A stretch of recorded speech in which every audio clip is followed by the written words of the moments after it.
Hello, welcome to SoGoodReviews.com, the YouTube edition. We take a look at In the Lap of God this week from 1991, and I chose this movie because I was impressed with director Lokin's work in The Vicious Fatal Love a few years later, and any part of that filmography now deserves to be examined. So we go back to this 1991 movie, and it's influenced by fun 80s work from Hollywood such as Romancing the Stone and The Jewel of the Nile with Michael Douglas and Kathleen Turner, and that's not a bad thing, but you have to live up to that level as well, fun level. Lokin's work is partially successful in that regard, and certainly not a time waster, but he has trouble climbing over fully that wall of high-level acceptance, you know.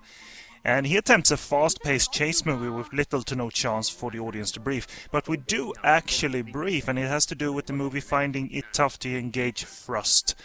Of course, it needs to set up that the character of May would rather have defense and offense in her arsenal against men. She even has a contact that develops protective weapons for women, you know, ball busters, sprays, that kind of thing. So it's kind of assuring that May is in this initial side plot because she's rarely the ditzy, helpless leading lady. She adapts well, has a fair amount of attitude, and then you have Roy Cheung entering the movie, and he's thankfully allowed to be more funny, charming, and while light is certainly not his main skill, it's nonetheless fun to see Roy getting and taking a chance. And the problem though is that it takes a good 30 minutes before any kind of chemistry is revealed between the performers, but what's fun about the May-Roy banter is that it's often very crude and naughty. You know, we have no problem figuring out what Roy means when he's saying the word wet.